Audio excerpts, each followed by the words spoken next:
tutorial for that one. So you're ready to move on to your next flower, and I'll see you back over there.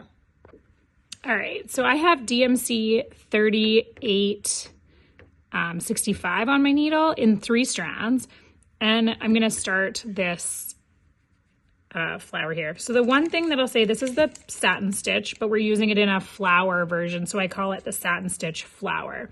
Other terminology that people have used is like a radial satin stitch, which basically just means it's like a oddly shaped satin stitch. So I'll preface this by saying the bottom of this petal is much narrower than the exterior of this petal. I'm going to show this huge one because it's going to give you the best explanation of how we're going to do this. You're going to have a lot more stitches coming from the top than you will at the bottom. So what we do have to do is we have to layer them in so that you don't end up with this big, what I call a traffic jam, or a big like hump where you've put too many stitches at the bottom and they can't all fit.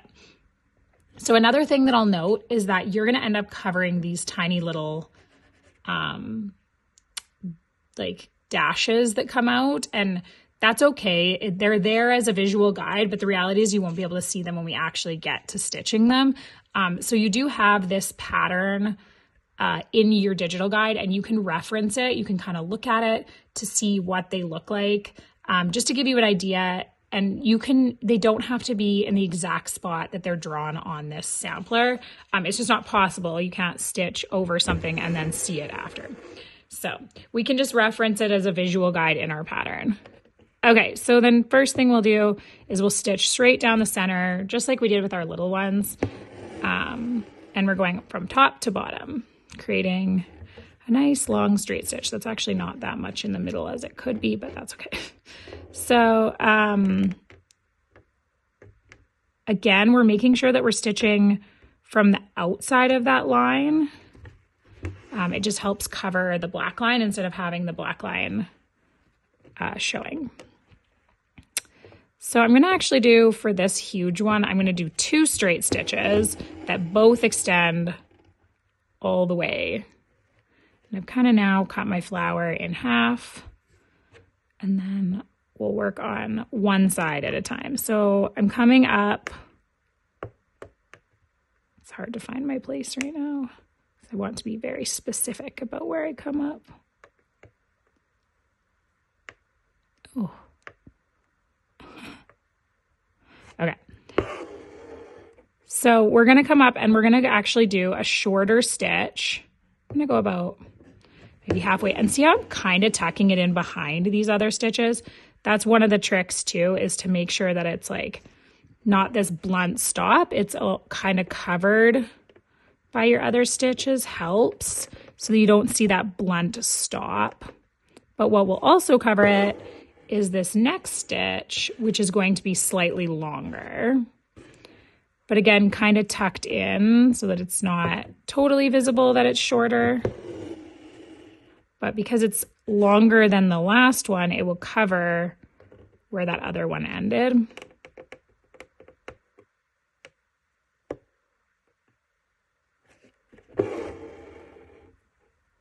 And then this one, I'm going to go all the way down and do a long stitch. So I've just filled in 3 stitches with only one of them to the bottom here. So it's kind of the ratio that you have to figure out. How many short stitches to long stitches do I need? Like, do I have 3 times as many stitches here as I do at the bottom? Probably about that. So for every long stitch that I do, I kind of need 2 shorter stitches. That's just like a guesstimate. It doesn't have to be perfect, and you can fiddle with that. And it doesn't have to be like exact. You can do 1 short stitch and then do a longer one right after it if you think it's going to look better aesthetically in some places. And towards the outside, we may do that a little bit more around the curve. That'll be fine.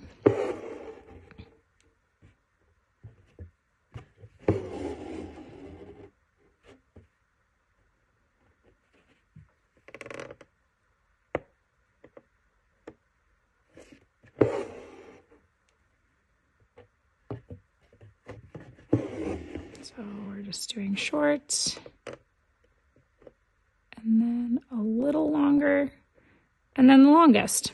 And the idea behind that is that the longer ones cover the shorter ones. So you want to start shortest, then do like tiered. Layered, tiered.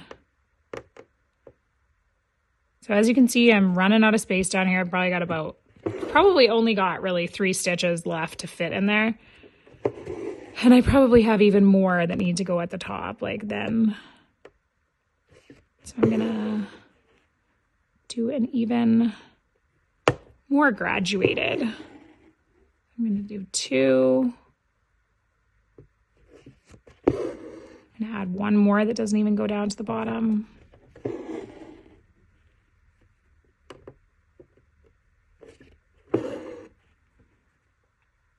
And then I'm going to do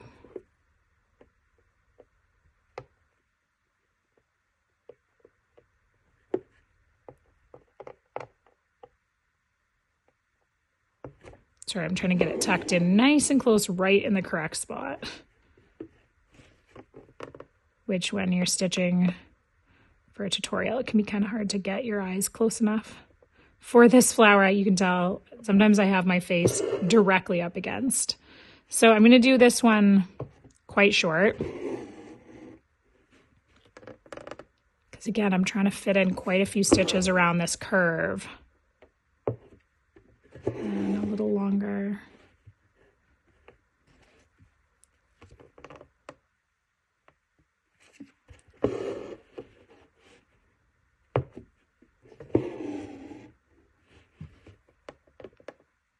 And then for this one, I'm going to kind of stop right where the edge of it meeting up with this one goes, because this one I'm going to do the same thing. I'm going to kind of do the petal like that. Actually, that's not true. I'm going to do 1 more stitch in here. You're trying to define each petal on its own. So this 1 extra stitch I think will help define where this petal ends and that petal starts. So this one, when I'm coming in, I'm going to be stitching a little edge right there.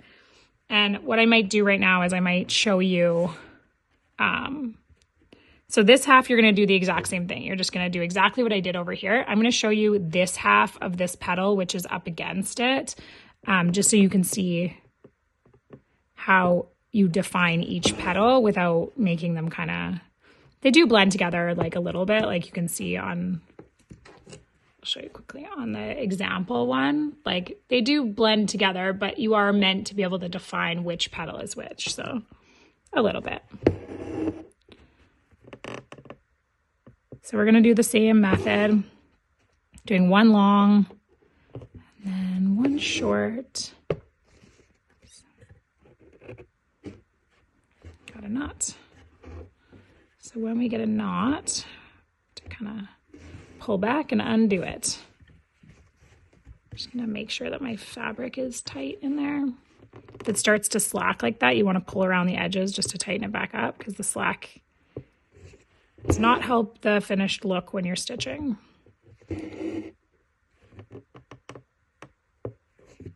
So even though I'm trying to get to this edge, I always still start from the center of my petal. I don't finish one petal and then pick up right here. You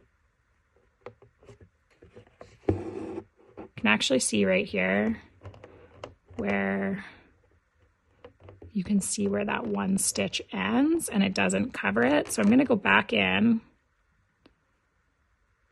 I'm going to throw a stitch right in between and I'm going to make it come just right down over that. It's just, I didn't quite tuck them in enough, which then made it a little obvious that those ones were shorter. So you can fudge that too if you have to, because the last thing we want is to have it not looking seamless.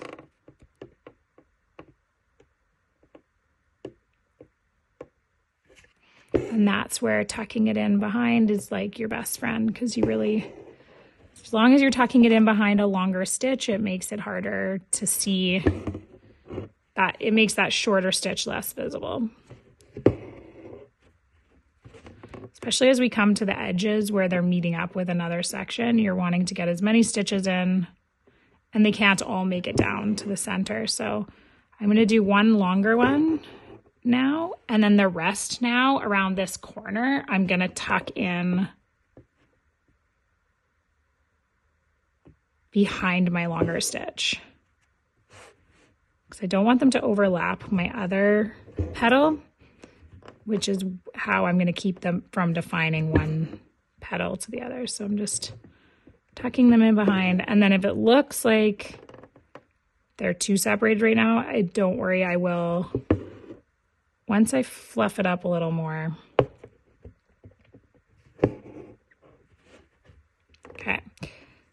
So you can see that once I kind of go like this with my thread, you can still see each petal defined, but they're not overlapping each other. So it's not, it creates like the perfect line, but without it being like too blended together. It's just kind of like that middle road. So you see these lines, but you also see this line here. And that's what happens is around this curve, tucking them in behind the straight stitch right there.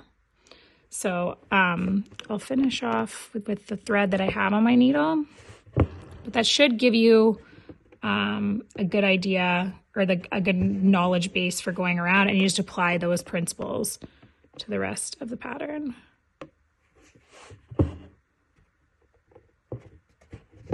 And don't be afraid to throw an extra stitch over top if something just doesn't look quite right. It might seem odd to do that, but it actually is totally like, I mean, you could pull it out. Don't get me wrong. It's your call. If you want to pull out the thread and just redo it, you can. But like in this case, here's an example. I made one stitch like significantly shorter than the other. Even over here, like some of them, I could throw an extra stitch in. And I'm going to do that because I want, with a white thread like that, the black line is a little harder to cover.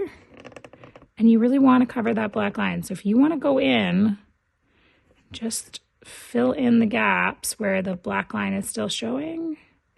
You can go in and just very carefully throw in some shorter stitches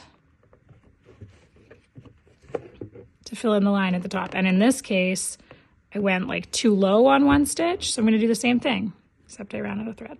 I'm just going to add in a little stitch, and then you just can take your needle and kind of fluff it up and even it out, and you shouldn't see it. But those are obviously like, you wouldn't want to do that with a whole flower. You want to keep it as unison as possible, but when you need to do that, that's going to be the quick fix, the simple fixes to help, instead of maybe having to pull out a whole flower.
So for this petal, we've come down around the side and really created like a nice curve there.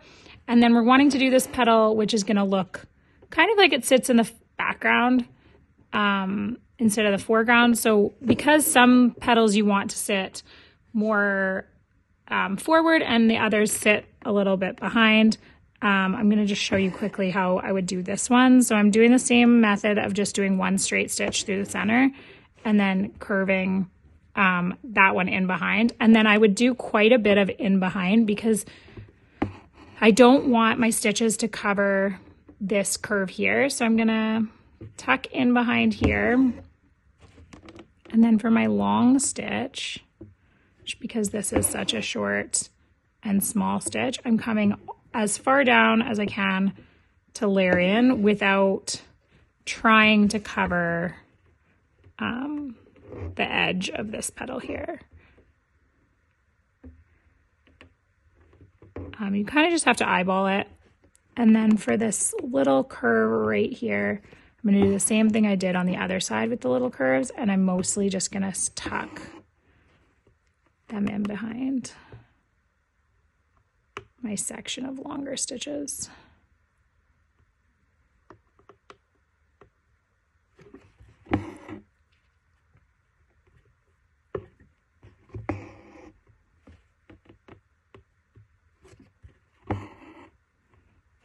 I'm just kind of, I'm trying not to cover that, but just coming in beside it. So once you kind of get to a point where you can see that you've covered it, but you also, like, if I put one more stitch in there, I'm gonna basically cover it. I'm gonna pop back and I'm gonna finish the other side. If when I get all the way done everything, I feel like I could have added a few more, can always pop back and add more. It's a lot harder to take them out when you feel like you have too many.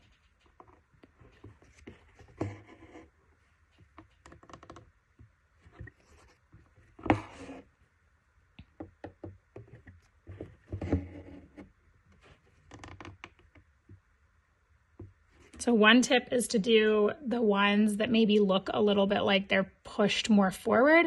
So I might have left this one till the end or this one till the end. You can either work all the way around or you can do the background looking petals last. Just missed a stitch, I think, there. Oh. One of my threads came undone. Okay, so for this section, we're just working with 2 strands and we're going to do a satin stitch through our center. So we're just splitting the middle right down the center. And so there's 2 things. You could, obviously you probably have all of your petals done. So you're going to be going from one side to the other. You just want to make sure that you're covering the entire center. So coming up, like, not into the white part, but just right at the point. So almost like sharing a hole, I would almost say. Like, you want to come up almost through the same hole or the one right next to it that the white is coming out of, just so that it has like a seamless. And then here you can see that, like, I've almost got a hole between, like I have a gap between. I'm going to go back and fill those in.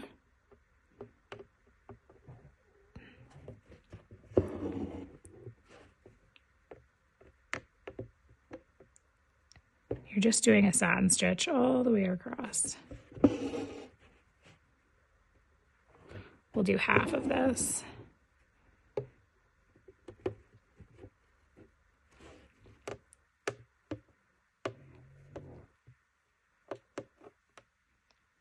I'm gonna start on this side, actually. They don't have to all be like side by side either. You can break them into little sections and then fill in the gaps like I've been doing.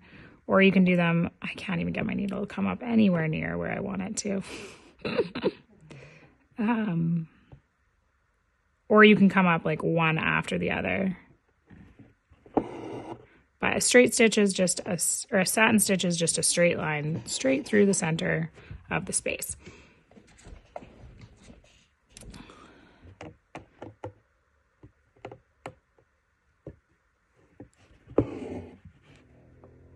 Fill in my edges. You're just following the lines.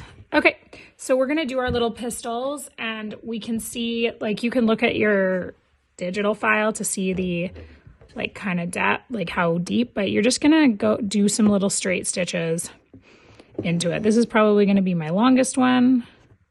So I'm just gonna do one straight stitch in, and then I'm gonna do some shorter ones. And I am not looking at the guide of what this actually looks like underneath, so I'm just doing random long and short little stitches into my petal. And you just fill it evenly.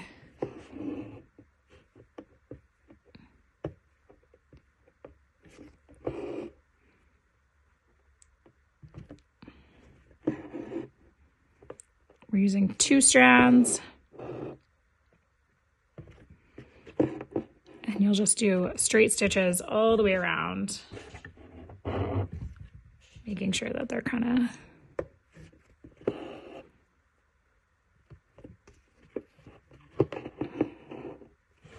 random. You don't want like 3 long stitches in the same spot all the same length. You want to kind of vary the lengths. And then I'm going to put 1 into this little petal. Okay, and then the actual French knot that you're putting at the end of this, how I recommend doing this is you're gonna come up on one side of the stitch that you want. So you want it to be on the end of your little blue line. You're gonna come up on one side of that line, wrap 2 times, and then come down on the other side of that line, on the other side of that stitch. So you're coming up on one side of the blue stitch and down on the other. That will anchor the knot so that hopefully the knot stays on the surface of your flower. And then you're gonna pull it down. And I suggest not pulling the knot too tight, just because if you pull it super tight, it might go like all the way into your flower. And we don't really want it to like disappear into your stitches. We want it to stay on the surface. So that's why I said you might not want to pull it as tight. But, and you can do this with, you can stitch on one side of the blue line or just any strand in general, like on the surface of the flower. You can just do it onto the white strands if you can't get on your blue stitch.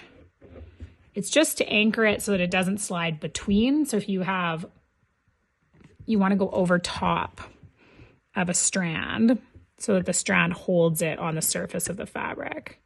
Because if I go down through the same like part, and when I say part, I mean like literally where the threads have parted, then my knot's gonna end up like way down here underneath my stitches. But if I anchor it with one strand, that strand will hold it from sliding between the stitches. And if you're finding your knots are feeling too big, like you've done them and your knots seem bigger than mine and they're not getting as tiny, you can just do 1 wrap. If you don't want them to be 2 wraps, if they're just, and then you can, and if that makes it feel simpler because this is such a small space, and that is more just about the way everybody has a little bit of a stitching style. My knots when I do 2 wraps might end up smaller than your knots when you do 2 wraps. So don't stress if I'm doing two wraps and you do 2 wraps, it doesn't look right and you want to make them smaller, just switch to 1 wrap.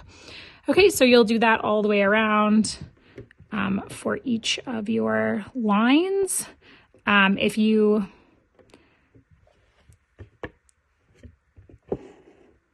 have any troubles with your French knots, you can revert back to the troubleshooting video that I posted in your digital file for troubleshooting French knots. But hopefully now that you've got a little bit of experience, you feel ready to do those ones. Okay, so we're gonna move on to our rose, which is very similar to our ranunculus, just with a closed woven wheel. So I will see you back there. You can start putting 12 strands of your thread on your needle.